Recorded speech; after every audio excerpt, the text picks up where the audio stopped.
সম্মানিত উপস্থিত মুসল্লিয়ান একরাম, গত সপ্তাহে আমাদের আলোচনার বিষয় ছিল যে দুনিয়াতে মানুষের তো অনেক আকাঙ্ক্ষা আছে, মৃত্যুর পরে কি আকাঙ্ক্ষা থাকবে। তো সেই খুতবার সারমর্ম ছিল এই যে মৃত্যুর পর মানুষ পুনরায় ফিরে আসতে চাইবে শুধু নেক আমল করার জন্য। যেমন যে আল্লাহ বলছেন, রব্বানা আবসারনা ওয়া সামি'না ফারজি'না না'মাল সালিহান ইন্না মুকিনুন। মানুষেরা বলবে, আল্লাহ আজকে তো দেখলাম শুনলাম, আবার আমাদের পাঠিয়ে দাও, আমরা সৎ আমল করব। অন্যত্র আল্লাহ বলছেন, হাত্তা ইযা জাআহাদাহুমুল মাউত ক্বালা রাব্বিরজিউনি লাআল্লি আমালু সালিহান ফীমা তারাকত। আল্লাহ আমাদেরকে, মৃত্যু যখন আসবে মানুষেরা বলবে, আল্লাহ আমাদেরকে আবার আপনি পাঠিয়ে দেন যেন আমরা সৎ আমল করতে পারি, যেগুলো ছেড়ে এসেছি ওই বদ আমল আর করবো না, শুধু সৎ আমল করব। তো এখন সৎ আমল করার কোনো সুযোগ থাকবে না। শত সহস্র বছর যদি তারা এইভাবে দোয়া করতে থাকে কোনো কাজ হবে না। কিন্তু আল্লাহ রাব্বুল আলামিন সুযোগ করে দিয়েছেন, এটা মোমেন বান্দাদের জন্য, ইমানদারদের জন্য আল্লাহর এক অফুরন্ত নেয়ামত। যে আল্লাহ রাসূল সাল্লাল্লাহু আলাইহি সাল্লাম বলছেন যে ইদা মাতাল ইনসানু ইনকাদা আনহু আমালু ইল্লা মিন সালাসা। মানুষ যখন মৃত্যুবরণ করে তার তিনটি উপায় ছাড়া বাকি সমস্ত উপায় বন্ধ হয়ে যায় আমলের সওয়াবের জন্য। এই তিনটি উপায় শুধু বাকি থাকেন, সেগুলো আপনি জানেন সবাই। আল্লাহ রাসূল বলছেন, ইল্লা মিন সাদাকাতিন জারিয়া, প্রবহমান সদকা। যেই সদকা করলে এর সওয়াব আপনি মৃত্যুর পরেও পাবেন, যতদিন ওই সদকার ফলাফল জারি থাকবে।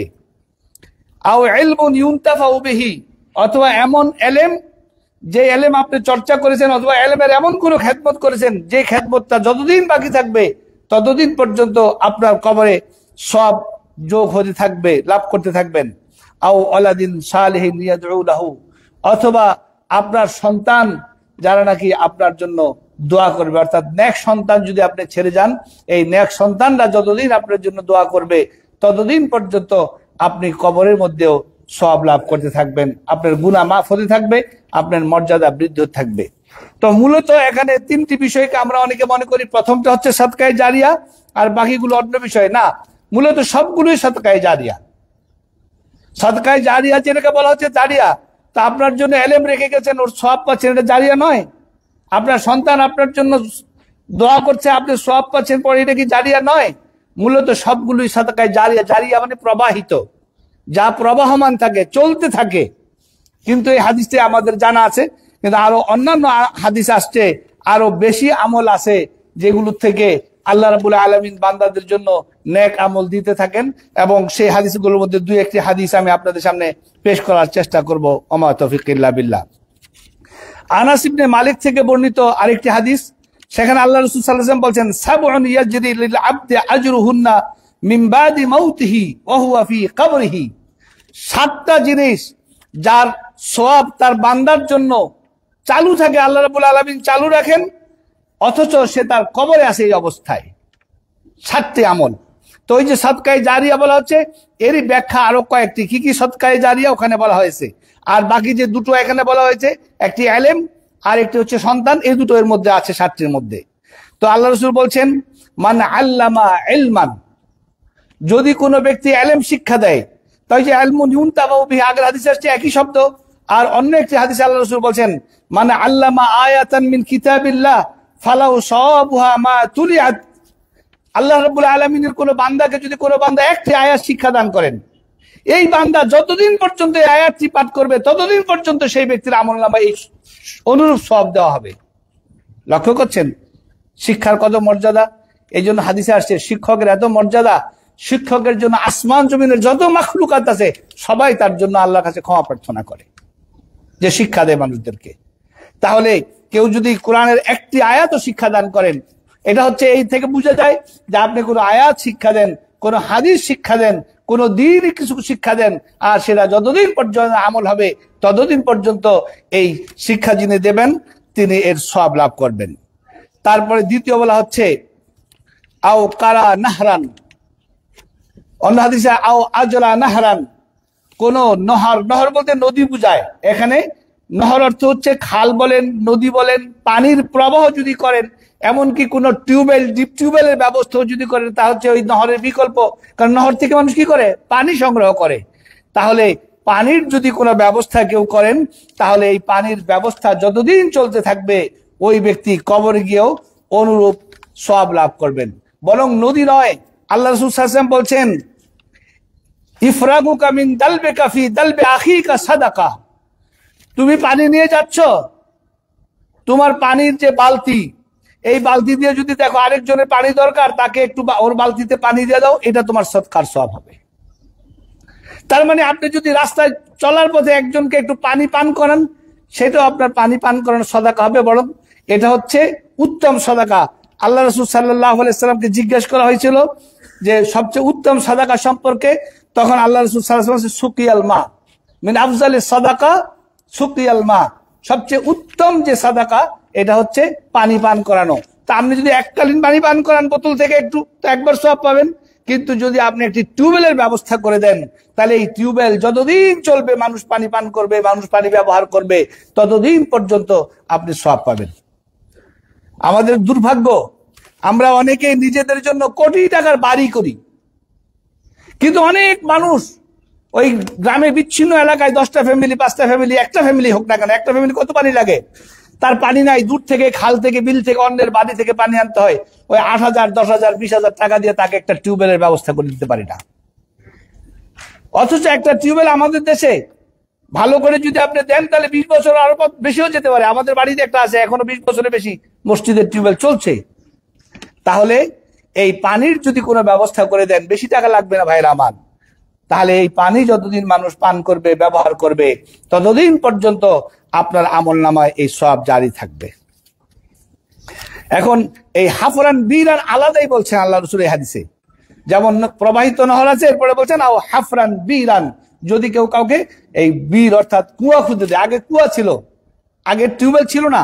এখন টিউবওয়েলটা হচ্ছে কি, টিউবওয়েল, ডিপ টিউবওয়েল, এগুলো কুয়া অথবা নদীর বিকল্প, অর্থাৎ পানির উৎসের ব্যবস্থা যদি করে দেয়, তাহলে তিনি সেই সওয়াব লাভ করবেন যারা ব্যবহার করবেন। তারপরে বলা হচ্ছে, একটা হাদিসে আসছে এই কুয়া সম্পর্কে, যে হাদিসটি আপনারা সবাই জানেন, যে একদিন এক পথিক রাস্তা দিয়ে যাচ্ছে, যাওয়ার পথে সে পিপাসার্ত ছিল, সে নিজে কুয়াতে নেমে, তারপরে সে আগের দিনে চামড়ার মোজা ছিল, সে মোজা দিয়ে পানি পান করেছেন সেখান থেকে উঠে, অথবা হাতে পান করেছেন। পান করার পর কুয়া থেকে যখন উঠছেন, দেখলেন কুয়ার বাইরে একটি তৃষ্ণার্ত কুকুর, সে এই কাদা চাটতেছে, তার মানে পানির পিপাসায় কাদা চাটতেছে। তখন সে ভাবলো যে এই কুকুরটা তো আমার মতোই পিপাসা লাগছে, আমার যেমন কষ্ট ছিল তাই। তখন এই কুকুরটার জন্য সে আবার পানিতে নেমেছে, কুয়াতে নেমে তার এই চামড়ার মোজা দিয়ে পানি উঠে কুকুরটাকে পান করিয়েছে। তো তার এই আমলটা আল্লাহ রাব্বুল আলামিনের কাছে এত পছন্দ হয়েছে, হাদিসে আসছে ফাশাকার আল্লাহু লাহু ফাগাফারা লাহু, আল্লাহ রাব্বুল আলামিন তার এটা কবুল করেছেন এবং তাকে ক্ষমা করে দিয়েছেন এর বিনিময়ে। তো এই হাদিস শুনে সাহাবায়ে কেরাম আশ্চর্য বলছেন, ইয়া রাসূলুল্লাহ ইন্না লানা ফিল বাহাইমে আজরুন, আমরা যদি কোনো চতুষ্পদ জন্তুকে, পশু পাখিকে যদি পান করাই অথবা খাওয়াই, তার সেবা শুশ্রূষা করি, তাহলে কি এর মধ্যে সওয়াব হবে? আল্লাহ রাসূল সাল্লাল্লাহু আলাইহি ওয়াসাল্লাম বলেন, ফি কুল্লি কাবিদিন রাতাবাতিন আজরুন, যার মধ্যে কলিজা আছে, অর্থাৎ প্রত্যেক পানি, তাকে যদি তুমি উপকার করো, তাহলে সেখান থেকে তোমার সওয়াব আসবে। তাহলে আপনি যদি একটি মাঠের মধ্যে একটি গর্ত করে দেন, ওখান থেকে যদি কোনো পশু পাখিরা পানি পান করে, সেখান থেকেও আপনি সওয়াব লাভ করবেন। তো এইভাবে আমরা যদি একটু চিন্তা করি, তাহলে মৃত্যুর পরে আমাদের সওয়াবের ব্যবস্থা করার জন্য আল্লাহ পাক অনেক ব্যবস্থা রেখেছেন। তারপরে বলছেন চতুর্থ, আও গারাসু নাখলান, আও গারাসা নাখলান, অথবা কেউ একটা খেজুর গাছ লাগাইলো। উলামা ইকরাম বলছেন খেজুর গাছ কেন, এটা হচ্ছে সবচেয়ে উত্তম। খেজুর গাছের ফল থেকে, বিচি থেকে, কাণ্ড, ডালা থেকে এমন কিছু নাই যেটা ফেলানো যায় বা মানুষের উপকারে লাগে না। তো এই জন্য খেজুর গাছের কথা। কিন্তু আপনি অন্য করে ফলজ, বনজ, ঔষধি, এমনকি কাঠের গাছও লাগান, তার উপকারিতা হিসাবে আপনি সওয়াব লাভ করবেন। কারণ আল্লাহ রাসূল সাল্লাল্লাহু আলাইহি ওয়াসাল্লাম বলছেন, মা মিন মুসলিমিন ইয়াগরুসু গারাসান আও ইয়াজরু জারআন ফায়াকুলু মিনহু তাইরুন আও ইনসানুন আও বাহিমাতুন ইল্লা কানা লাহু বিহি সাদাকা। বুখারী শরীফের হাদিস। অর্থাৎ কোন ব্যক্তি যদি কোনো গাছ লাগায়, আর ওই গাছ থেকে যদি কোনো পশু পাখি, মানুষ অথবা যে কেউ সেখান থেকে পান করে, ফল খায়, অথবা তা থেকে কোনো উপকৃত হয়, তাহলে ওখান থেকে এটা তার সৎকার জারি হবে। তাহলে কেউ যদি কোনো গাছ লাগান, একটা আম গাছ লাগান, জাম গাছ লাগান, ওখান থেকে পাখিও যদি ফল খায়, মানুষও যদি খায়, সেটা বিক্রি করার কারণে খাক, অসুবিধা নাই। কিন্তু যেভাবেই হোক, অথবা যদি উপকৃত হয়, কোনো গাছ লাগাইছেন মানে লাকড়ির, মানুষ সেখান থেকে লাকড়ি নিয়ে জাল, তার খাদ্যদ্রব্য বা বিভিন্ন কিছু সে উপকৃত হচ্ছে, সেখানে ব্যবহার করছে। তো যেখানে আপনি গাছ লাগাবেন, ওই গাছ থেকে যে উপকারটা লাভ হবে, সেই উপকারটা আপনার সওয়াবে দেওয়া হবে। আপনি জীবিত থাকেন আর মারা যান, এমন না শুধু মৃত্যুর পরে হবে, জীবিত থাকলেও হবে। এবং যদি আপনি মারা যান আর ওই গাছটি জারি থাকে, তাহলে আপনার আমল নামায় তার সব প্রবাহিত থাকবে। তারপর আল্লাহ রাসূল সাল্লাল্লাহু আলাইহি ওয়াসাল্লাম বলছেন, এটা অনেকেই জানেন, আও বানা মসজিদান, কেউ যদি মসজিদ বানায়, তাহলে এই মসজিদ যতদিন চলবে, মসজিদে যতদিন ইবাদত হবে, নামাজ হবে, তেলাওয়াত হবে, দ্বীন শিক্ষা হবে, ততদিন এই যে আমরা এই মসজিদ বানিয়েছি, আমরা এখানে আলোচনা শুনছি, নামাজ পড়ছি, খুতবা শুনছি, এই সব সওয়াব তার আমল নামাতে ইনশাআল্লাহ সাদকায়ে জারিয়া হিসাবে হবে। এই জন্য আল্লাহ রাসূল সাল্লাল্লাহু আলাইহি ওয়াসাল্লাম বলছেন, শুধু এরকম বড় মসজিদ, পাকা মসজিদ জরুরি নয়। আল্লাহ রাসূল সাল্লাল্লাহু আলাইহি ওয়াসাল্লাম বলছেন, মান বানা লিল্লাহি মসজিদান বানাল্লাহু লাহু বাইতান ফিল জান্নাহ, যদি কেউ একটি আল্লাহর জন্য মসজিদ তৈরি করে, আল্লাহ তার জন্য জান্নাতে একটি ঘর তৈরি করবে। এছাড়া অন্য হাদিসে মসজিদটি বিশাল হইতে হবে না। মান বানা মসজিদান লিল্লাহ কামাফহাসে কিতাতিন আও আসগারা মিনহু, যদি পাখির বাসার মতো ছোট একটা মসজিদ কেউ বানায় না কেন, অথবা তার চেয়েও ছোট, বলা হচ্ছে যে আল্লাহ রাব্বুল আলামিন তাকে এর বিনিময়ে জান্নাত দান করবেন, আল্লাহ তার বিনিময়ে জান্নাতে ঘর তৈরি করবেন। এখন এই পাখির বাসার মতো ছোট থেকে উলামায়ে কেরাম ব্যাখ্যা করেছেন যে আপনি একটি মসজিদ বানাইতে পারছেন না, নির্মাণাধীন মসজিদে বা কোনো মসজিদে আপনি অংশগ্রহণ করেছেন, কিছু অর্থ দিয়েছেন, কিছু ইট সিমেন্ট রড দিয়েছেন, কোনো খেদমত করেছেন, আপনার ওই কাজটার বিনিময়ে আল্লাহ রাব্বুল আলামিন আপনাকে সওয়াব দান করবেন। এরপরে আল্লাহ রাসূল বলছেন, আও অররাসা মুসহাফান, অথবা কোনো ব্যক্তি যদি কাউকে কোনো মুসহাফ ওয়ারিস করে, দান করে, আপনি কাউকে গিফট দিলেন, অথবা আপনি যেটা ব্যবহার করতেন সেটাই আপনার মৃত্যুর পরে কেউ পাঠ করলো, তো যতদিন এই মুসহাফ চলবে ততদিন আপনার মুসহাফ মানে কোরআনে কারিমে যে নুসখা, এটাকে মুসহাফ বলা হয়, তাহলে এই মুসহাফ যতদিন তেলাওয়াত করবে, পাঠ করবে, এখান থেকে উপকৃত হবে, আপনার সওয়াব হবে। এখন চিন্তা করেন, আমাদের সৌদি আরবের প্রয়াত বাদশাহ মালিক ফাহাদ রাহিমাহুল্লাহ, তিনি এমন একটি প্রেস করে গেছেন যে আমার মনে হয় পৃথিবীতে এমন কোন মসজিদ হয়তো কমই আছে যেখানে তার প্রিন্টিং প্রেসের মুসহাফ বা কোরআন নেই। লক্ষ লক্ষ কোরআন বছরে ছাপা হচ্ছে, বিতরণ করা হচ্ছে, ফ্রি তাফসীর ছাপানো হচ্ছে। তা আপনি এত কিছু পারেন না, একটি মুসহাফ তো দান করতে পারবেন। আমার দেশে অনেক গরিব বাচ্চা আছে হেফজখানায় পড়ে, যারা নাকি একটি মুসহাফের জন্য সেরা পিস্তাওয়ালা জোড়া দিয়ে কোরআন পড়ে। আপনি কি আপনার বাড়ির কাছে কোনো মাদ্রাসা হেফজখানায় একটা কোরআন দিতে পারেন না? কয়েকটি কোরআন দিতে পারেন না? প্রতি রমজান একটি করে দিতে পারেন না? রমজানে অনেক বেশি সওয়াব আসতেছে। তো এই জন্য আমি আশা করি যে বিষয়গুলো শুনছেন, এগুলো খেয়াল রাখবেন। প্রতি বছর যেখানে ফাঁকা জায়গা পাবেন, আপনার বাড়ির সামনে মসজিদ হোক, মাদ্রাসা হোক, স্কুল হোক, রাস্তা হোক, দুটো চারটা গাছ লাগিয়ে দেন। আপনি জানেন না যে এই গাছ কতদিন আপনার সওয়াব দেবে। এমনি ভাবে দান করেন, কাউকে মুসহাফ দান করেন, একটা টিউবওয়েল দেন প্রতি রমজানে, যার সামর্থ্য আছে, নাহলে জিন্দেগিতে তো একটা করেন। এরপরে এই 7টির মধ্যে সব শেষ যেটি, সেটি হচ্ছে আও তারাকা ওয়ালাদান ইস্তাগফিরু লাহু বাদা মাউতিহি, অথবা নেক সন্তান যে তার জন্য দোয়া করবে। আরেকটি হাদিসে আসছে, এখানে 7টি আসছে, অন্য হাদিসে 4টি আসছে, ওখানে একটি বেশি আছে এগুলোর বাইরে। সেটা হচ্ছে যে ওই ব্যক্তি যে নাকি, ওখানে হচ্ছে আরবাউন আলাইহিন্না উজুরুনা বাদাল মাউত, 4 ব্যক্তি মৃত্যুর পরেও তার সওয়াব থাকে। রাজুলুন মাতা মুরাবাতান ফি সাবিলিল্লাহ, আল্লাহর রাস্তায় যে নাকি জিহাদ করতে করতে, আল্লাহর রাস্তায় পাহারা দিতে দিতে যা মৃত্যু হয়েছে, কিয়ামত পর্যন্ত তার জারি ভাবে সব জারি থাকবে। তাহলে এইভাবে বিভিন্ন ভাবে সওয়াব কিয়ামত পর্যন্ত চালু থাকবে। এটা আমাদের জন্য একটি অতি সুসংবাদ। তাই যা সম্ভব আমরা যেন কেউ বঞ্চিত না হই, যার যতটুকু সম্ভব ততটুকু দিয়ে যেন আমরা সদকায়ে জারিয়ার প্রচেষ্টা করি। কারণ আমরা কেউ জানি না কখন আমাদের শেষ নিঃশ্বাস ত্যাগ হবে, এবং যার পরে আমাদের আর কোনো আমল করার সুযোগ থাকবে না, কাউকে কিছু দান করার সুযোগ থাকবে না, সন্তানদের ওসিয়ত করার সুযোগ থাকবে না যে তোমরা দান করো আমার পরে, আর কিছুই না। কাজেই যখন সুস্থ আছেন, আজকে জীবিত আছেন, আজকে উদ্যোগ গ্রহণ করেন, নিয়ত করেন।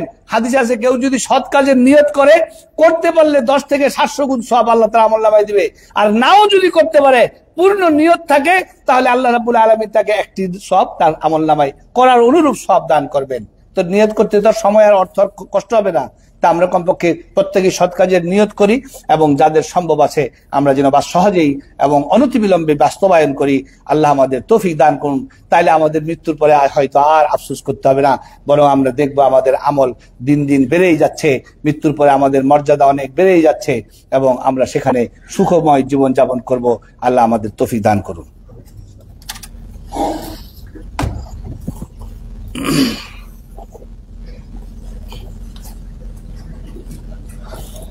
إن الحمد لله والصلاة والسلام على رسول الله وعلى آله وصحبه أجمعين. اللهم صل على محمد وعلى آل محمد كما صليت على إبراهيم وعلى آل إبراهيم إنك حميد مجيد. اللهم بارك على محمد وعلى آل محمد كما باركت على إبراهيم وعلى آل إبراهيم إنك حميد مجيد. اللهم أعز الإسلام والمسلمين. اللهم أعز الإسلام والمسلمين. اللهم أعز الإسلام والمسلمين. اللهم احفظ المسلمين من أيدي الظالمين في كل مكان. اللهم احفظ المسلمين من أيدي الظالمين في كل مكان. اللهم احفظ المسلمين من أيدي الظالمين في كل مكان. اللهم آتنا في الدنيا حسنة وفي الآخرة حسنة وقنا عذاب النار.